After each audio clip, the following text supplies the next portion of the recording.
Bien, vamos a trabajar con la parte del sistema el sistema tridimensional, ¿de acuerdo? O el espacio tridimensional, para después explicar qué son los vectores dentro del espacio tridimensional. Nosotros tenemos bien estudiado, principalmente por el- la idea que hemos llevado o el estudio que hemos tenido desde geometría euclidiana, que se lo deben de llevar cerca desde la primaria, secundaria. En la preparatoria ya debieron de haber entrado en la mayor parte de los casos a geometría analítica, pero todo este estudio se basa en un espacio que se considera de dos dimensiones, ¿de acuerdo? Ese espacio cartesiano que tiene dos dimensiones, una dimensión horizontal, generalmente se le llama eje de las abscisas, y tenemos un eje vertical, el eje de las ordenadas, ¿de acuerdo? También se acostumbra a llamarlos por las variables X y Y, ¿vale? Es un sistema de dos dimensiones que es un sistema rectangular. ¿A qué nos referimos con sistema rectangular? Que cualquier eh, punto dentro de este plano, ¿de acuerdo? Puede ser localizado mediante líneas perpendiculares a los ejes, ¿de acuerdo? O paralelas si se ve en el otro sentido. Por ejemplo, para conocer la altura a la que se encuentra este punto que hemos dibujado sobre el eje, este punto que hemos dibujado sobre el plano, se traza una perpendicular al eje horizontal o una paralela al eje vertical. Y si queremos conocer la distancia a la que se encuentra este, la distancia a la que sería ¿qué mano es esta? A la derecha del eje vertical, pues lo único que tendríamos que hacer sería extender una paralela al eje X o una perpendicular al eje Y, ¿de acuerdo? Obviamente tendríamos distancias o intersecciones con los ejes a través eh, de estas líneas que hemos trazado. Y esa distancia nos da una unidad, ¿de acuerdo? Vamos a llamarla X0 y a la queda en el eje vertical Y0, ¿de acuerdo? Esas dos distancias cuando se miden, ¿sale? Lo que nos da son lo que acostumbramos llamar coordenadas del punto X0, Y0, ¿de acuerdo? Y si ustedes lo ven de manera completa, considerando las líneas de los ejes y las líneas que acabamos de trazar, pues esto es un rectángulo, dado que esto dijimos desde el principio que eran líneas perpendiculares. Luego entonces este sistema de coordenadas tiende a llamarse coordenadas rectangulares. El problema es que este tipo de figura pues no sale de un plano, ¿de acuerdo?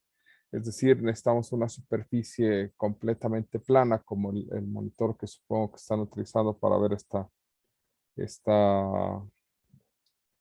esta clase, ¿de acuerdo? Donde podemos escribir pues, este tipo de objetos, son planos.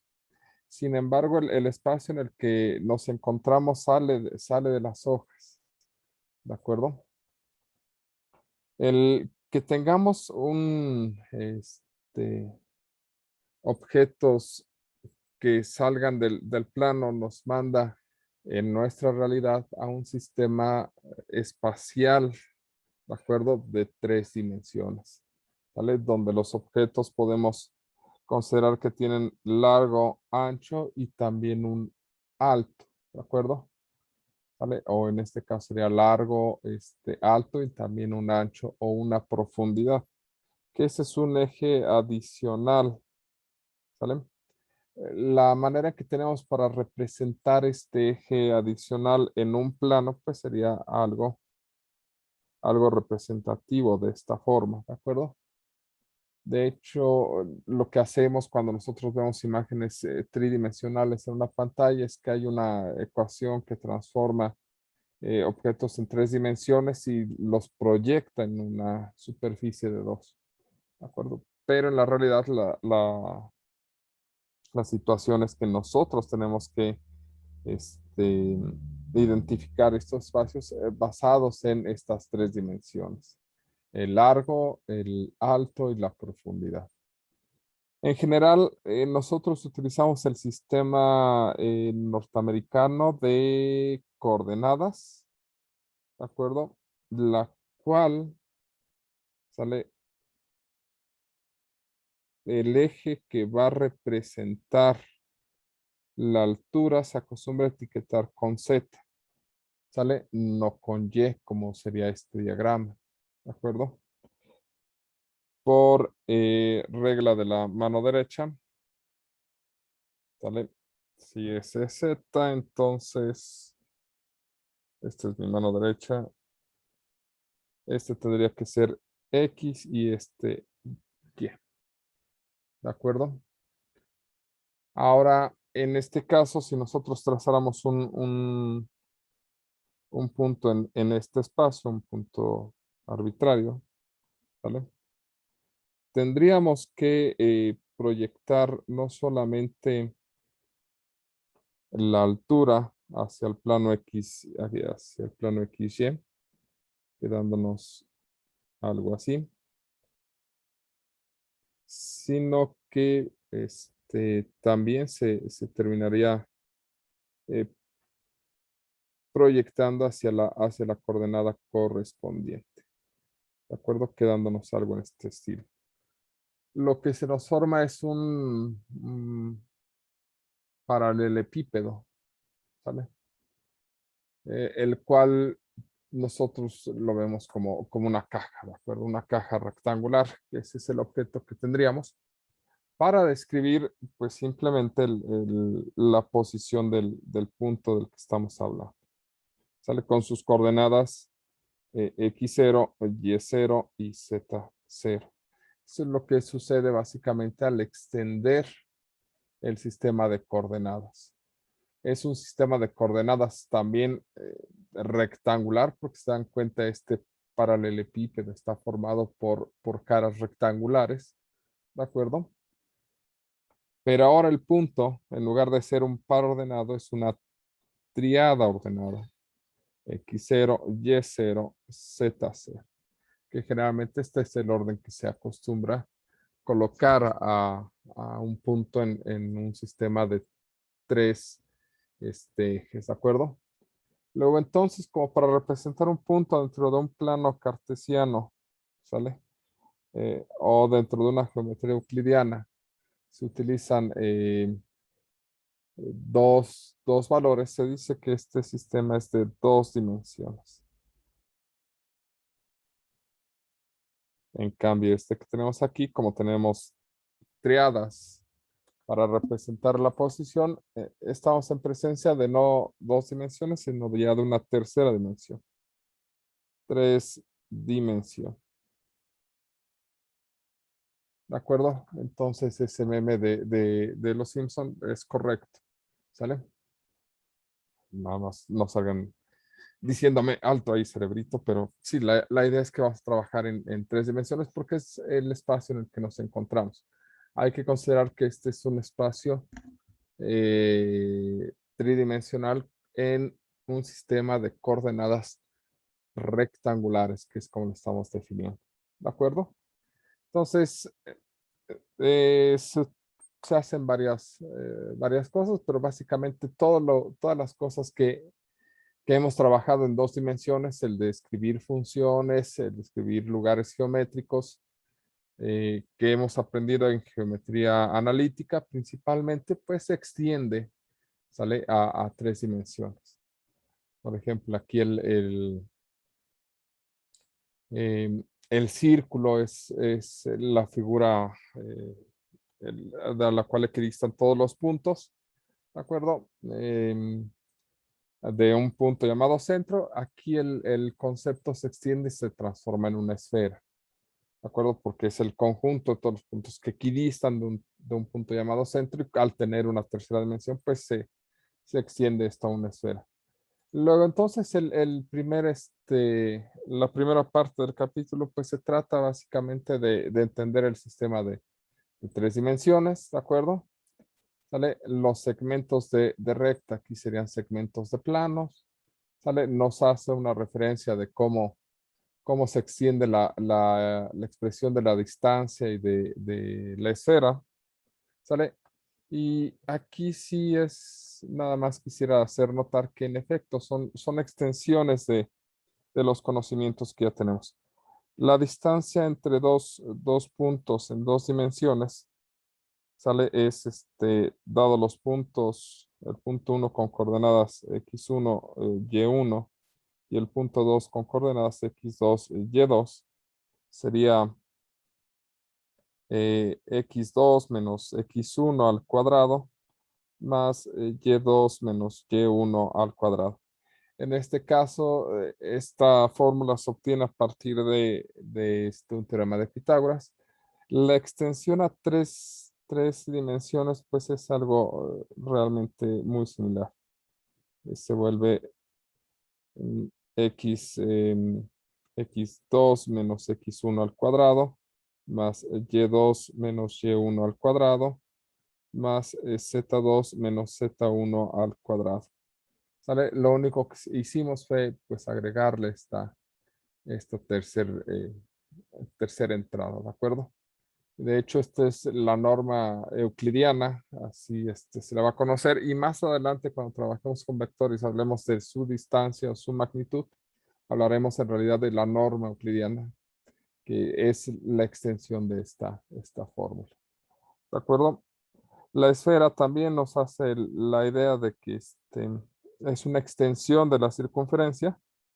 En el caso de la circunferencia, tenemos que la ecuación de la circunferencia con centro en h, k es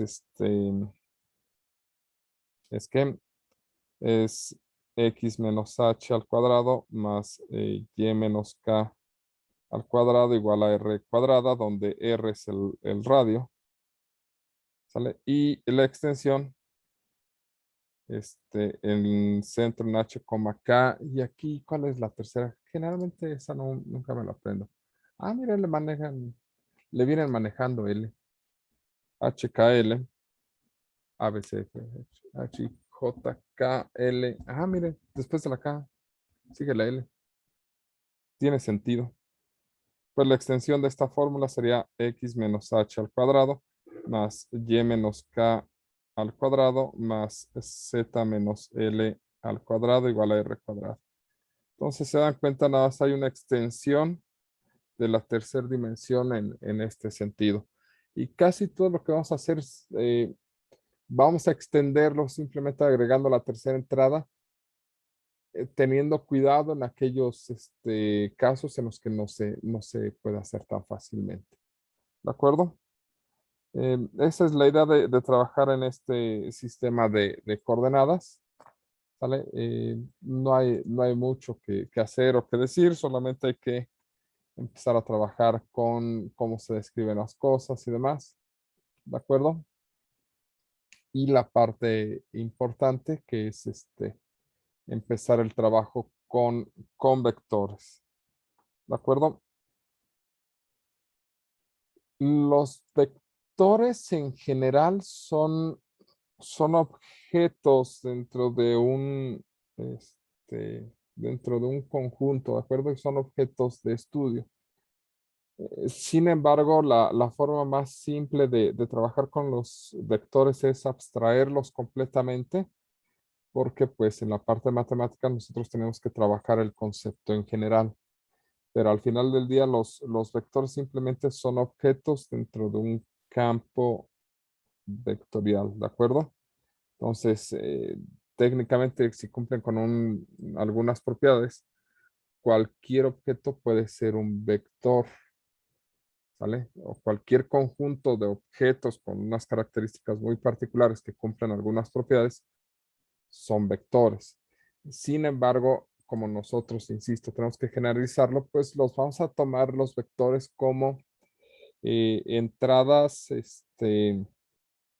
como objetos con entradas numéricas, ¿de acuerdo? Que a diferencia de los puntos, ¿Sale? Nosotros manejamos puntos en el espacio y vectores en el espacio, ¿de acuerdo? Los puntos en 2 o en 3 dimensiones, ¿sale? Se manejarán por coordenadas x0, y0, ¿sale? O x0, y0, z0. Donde x0, y0, z0, pues van a ser números reales. ¿De acuerdo? Los vectores tienen técnicamente la misma estructura, ¿sale? X0, Y0, ¿sale? O X0, Y0, Z0. Con X0, Y0 y Z0, también números reales. Es decir, nuestros vectores van a tener como campo los números reales y sus entradas también serán reales, ¿de acuerdo? Para denotarlos de manera diferente dentro de la clase, los puntos los vamos a encerrar entre paréntesis, pero los vectores los vamos a utilizar con estos símbolos de mayor que y menor que, aunque en realidad los estamos utilizando esos símbolos como elementos de agrupación, ¿de acuerdo? No es que sea mayor que o menor que, lo estamos utilizando como elementos de agrupación. Esto lo comento porque en el libro no siempre lo manejan así. Ah, no es cierto. Sí lo manejan así. Perfecto. Ok. ¿Qué es un vector desde el punto de vista abstracto? ¿De acuerdo? Si nosotros habláramos de 3 dimensiones, ¿sale?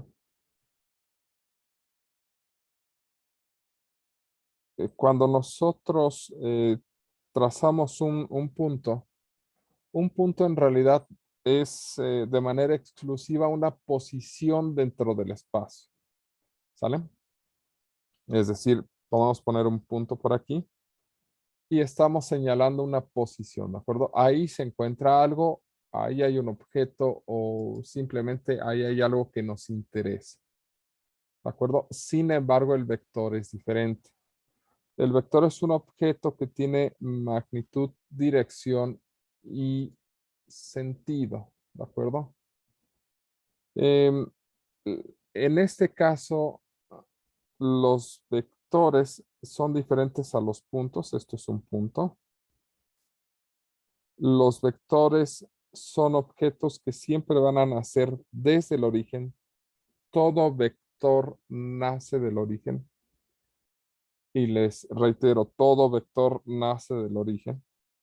¿Sale? Y los vamos a representar de manera abstracta como flechas. ¿De acuerdo? ¿Sale? Mientras este punto decimos que tiene coordenadas x0, y0, z0 y nos denota una posición en el espacio. Este vector tiene entradas x0, y0, z0. Entendiendo estos x y estos y diferentes, ¿de acuerdo? Creo que les debería poner nombres diferentes. Pero la idea es que el vector sí es un objeto que tiene toda esta estructura como su magnitud, ¿de acuerdo? Y podemos identificar una posición en el espacio, una dirección hacia la que apunta en el espacio, ¿sale? Y va a tener un sentido, que el sentido simplemente va a ser positivo o negativo, ¿de acuerdo? Ok. Vamos a detenernos un momento hasta aquí y vamos a hablar de las diferentes propiedades de los vectores y las operaciones con ellos. ¿Sale? ¿Dudas? ¿Preguntas? ¿No? Profe, aún no estamos viendo cómo graficar, ¿verdad? No, todavía no. Ah, Estamos ok, hablando de eso gracias. abstractamente todavía. Ok. Espérenme, ya voy.